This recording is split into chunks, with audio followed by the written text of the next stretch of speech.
Hello and welcome to my channel, knottygnome Crafts. My name is Sarah and you can find me as knottygnome on Instagram.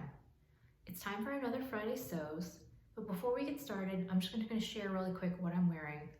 So I am wearing a Sew Over It Heather dress out of a bamboo French cherry that I got from Blackbird Fabrics, and this shirt is made out of a tencel chambray that I got from Joanne Fabrics, and the pattern is McCall's 6649, which has the worst pattern envelope cover that I have ever seen in my entire life, and I never would have bought this if I had just been looking at the envelope, but I actually got this pattern for free with the Craftsy class. I think it's like Sew the Classic Tailored Shirt, and so I used that pattern to make this shirt along with the class, and it was actually a really good class. I highly recommend it, and the shirt pattern is really great too, and I should make another one because I really do like the fit of the shirt and the design of it, and I wear this all the time.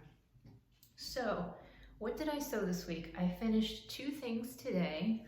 So the first one that I will show you is the Fibre Mood Elisa shirt out of this Essex cotton linen fabric that I've had in my stash probably since 2016. And I've made this shirt once before, and so because of that, I didn't really look at or follow the instructions. The Elisa shirt pattern has one thing in the instructions that's really bizarre to me, and that is that they want you to attach one of the collars to the neckline and attach the other collar to the facing, and then somehow you're supposed to sew the facing and the collar, like you're supposed to attach the facing to the shirt and the collar to the other collar all in one step. And the first time that I tried to make this, I just could not figure it out. It didn't make any sense to me. So what I did this time around is I ignored those instructions. I sewed the collars right sides together, turned them out, and basted it to the shirt neckline. And then I sewed the facing to the shirt with the collar sandwiched in between. So I have no idea if that was the right, I mean, it obviously wasn't the right way to do it in the instructions. I don't know if there's some sort of logical reason why they didn't want you to do it that way, but I just thought it was so much easier. So that's what I did. And because I didn't follow the instructions, I did make one minor boo-boo when I was understitching the facing. I forgot to stop understitching where this piece gets like flipped out so you can see the understitching here. So I just need to go back in and unpick that understitching so you can't see it. And right now I've just been too lazy to do that. So the only fit modification that I made this time around was I lengthened the shirt by 3 inches so that I can tuck it in. And I think it turned out great. I'm really happy with it. So that was the first thing that I sewed this week. Oh, and I'm trying to remember what size I made. I can't remember what the size was because I've already made it once before, and I would have sewed up the same size. But if I can figure out what it was that I made, I will put that up on the screen. So that was the first thing that I finished. The second thing that I finished, oh, I forgot to grab something. I'll be right back. So the second thing that I made this week is Simplicity 1887, and I made the shorts view out of the same fabric, out of the Essex cotton linen, because I wanted to have a matching set with the shirt. And I did make a muslin. So I used some old bed sheets and I made a muslin of the size 10. And this time around, I've had a lot of problems in the past trying to fit pants. So this time I used my L-shaped curve. I think the method that I found was from Win Michelle, and I'll try to link her Instagram or her YouTube in the description box. She has a method where you can mark the placement of your crotch curve, you know, going from your waist like to the like lengthwise to where your seat is, and then the L shape is the depth from back to front, and you mark that for both your front and your back so you know exactly where your body is located, and then you can like compare that to a pattern. I know this isn't making sense, but hopefully I'll link to her description and it'll help describe better than I'm saying. So I did that method, which I've had the L-shaped ruler for a long time, but I've never actually used it because I always just assumed that I was measuring incorrectly because the changes that I needed to make were so dramatic. So anytime that I've like watched classes or YouTube videos or just information on pants fitting, I have several books, they all say that when you make adjustments to your crotch shape, that you usually need to make very small adjustments. You know, they're like start with 1/8 of an inch and then go to 1/4 or go to 3/8. And they're like 1/2 an inch is a dramatic change. And when I would hold up my L-shaped ruler, I would need to make more dramatic changes than that. And so in the past, I always just assumed, well, I must have measured wrong. And then I would just kind of give up and sort of muddle through it. This time I actually went with what the ruler said. So this is my traced front pattern piece. And I hope you can kind of see, there's this little wedge here. I added 1/2 an inch in depth to the front crotch. And then I also, sorry, I had my pattern piece here and I just lost it. And for the back piece, I had to extend this wedge here, which is 1 1/4 inches. So that is a lot of extra width. You can kind of see the shape here. It's really long here, but it turns out that that's just the way that my body's shaped. So I added 1 1/4 inches to the back and 1/2 an inch to the front. And then I sewed up my muslin out of this old bed sheet. And when I tried it on, the fit in the crotch area was actually really good, but overall the shorts were just really, really baggy. So what I determined was that the original finished hip measurement is supposed, for the size 10, was supposed to be 42.5 inches, and that should be plenty of room of ease because my full hip measurement is 35 inches. So I ended up just removing the 1/2 an inch from the front and the 1 1/4 inch from the back, but just in a different location. So like you can see these little folds. This is where I took out the width that I added here. So what I ultimately ended up doing was that the actual like hip measurement, the total hip width is the same, it's just distributed differently. And that was sort of a revelation for me with my pants fitting journey. Like it just makes so much sense because in the past, you know, I'd be reading the finished garment measurements and I'd be thinking to myself, this hip measurement should be plenty of ease to fit me. I don't understand why it's too tight in the back. And the problem was that the fabric wasn't distributed in the correct place. And for my body shape, I have really narrow hip bones. And so the fullest part of my hip is basically like very low on my body. It's like in the back where my butt is, like right where my butt meets my thighs. That's the widest part of my body. And it sticks out the most. So that's why I need all this extra room here for my rear end and for my thighs. So once I figured that out, that was just like a revelation to me. And I was just so thrilled to have finally gotten somewhere in my pants fitting journey because I basically I've never made a pair of pants that fits. And pretty much all of my ready to wear pants don't fit that well either. So I'm very excited now to try to keep making more pants and hopefully they'll fit now. So these are my finished shorts. So they have these little ties here that tie in the front and they've got pockets on the front with the little pleats and then the back just has an elastic waist. Now, I did run into a huge snafu with the construction of these. So they have you make 2 channels here. So there's 2 different pieces of elastic. There's one in the top and then one down here.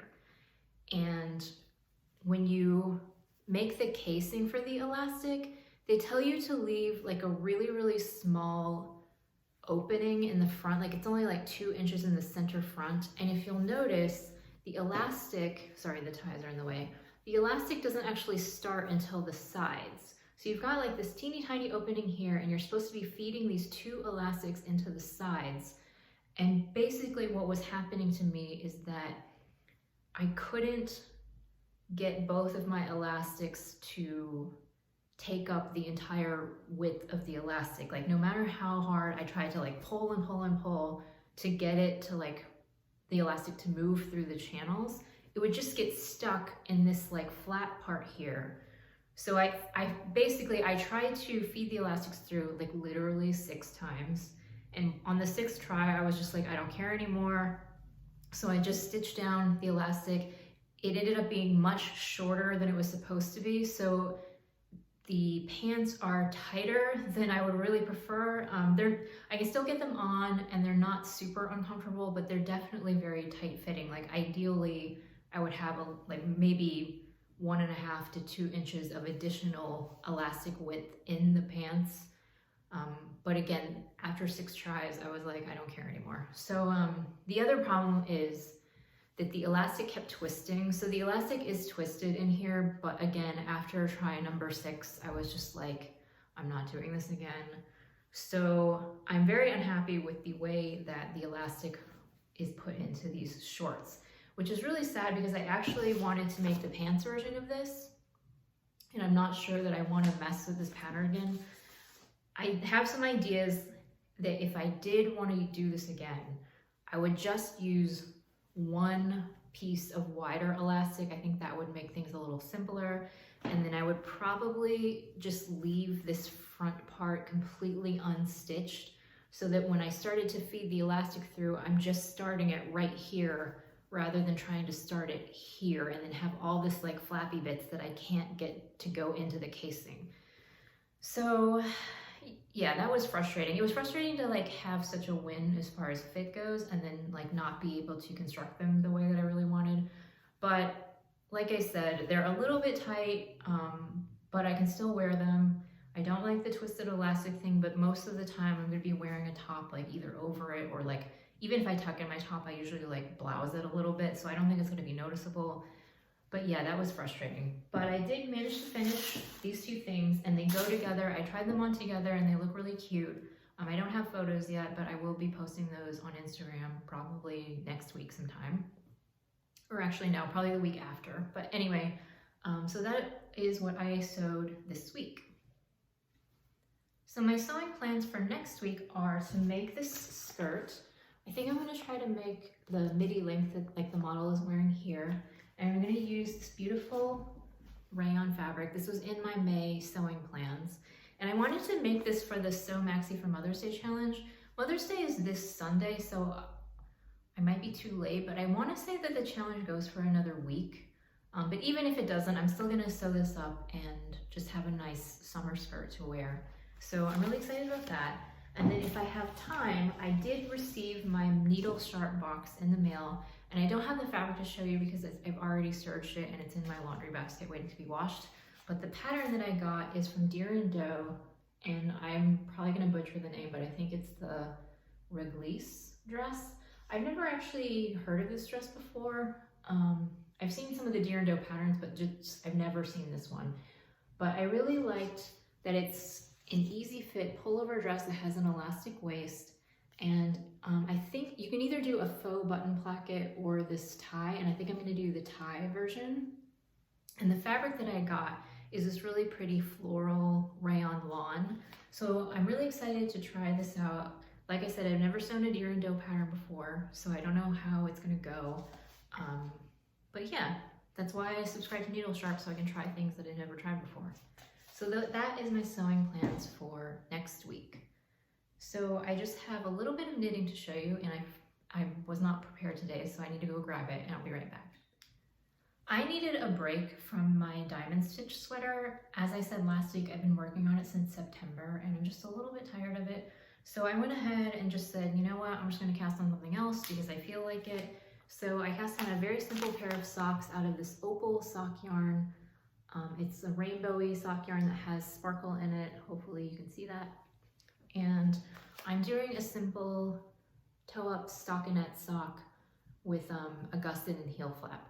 Now I think I am gonna have to rip back a little bit because I've noticed on my little sock ruler here that the overall length of the sock is a little bit shorter than it needs to be. I think I calculated wrong. So I think I'm gonna need to rip back to the gusset increases, make the foot just like a ½ inch longer, and then start the gusset again, but that's no big deal. I'll probably do that tonight actually. So that is my knitting progress for the week. And I do have a shout out this week. I wanted to shout out the YouTube channel Rochelle Handmade Designs. And I really like her channel because she sews a lot of Big 4 patterns. Now I sew both Big 4 and indies and I like both, but I do find that in the sewing vlog community, most of the time it seems like people are really into indie patterns. You don't really see a lot of people sew Big 4. So I really like that Rochelle sews a lot of Big 4.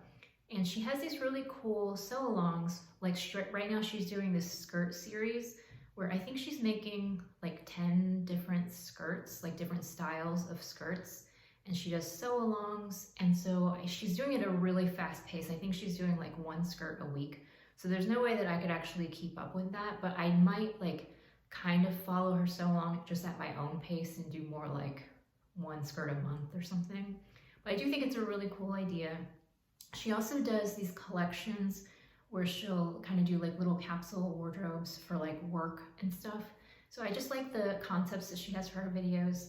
And the other thing that I really like about her channel is that she's a really good model. And so as someone who's been trying over the years to get better at photography, I realize how difficult it is to model. It's not just standing there in front of the camera, like you really do have to work your angles and your expressions and everything, and it's a lot of work. And so when I see people who are really good models, I take a moment to admire them and appreciate them because I know now how much work it is to do that. So she has amazing photos. She's a really good model. She shows the clothes really well. So I really like that about her channel. And so, I mean, I think she has a really big following on YouTube already, but I will link her channel in the description box. And if you haven't checked her out, check out Rochelle Handmade Designs. So I think that's everything that I have for you this week. No new podcast recommendations. I'm actually kind of searching for new podcasts myself right now. So actually, if you have any good podcasts that you've been listening to recently, leave them below in the comments so that I can try out some new things. So I think that's it for me this week, and I will see you again next week.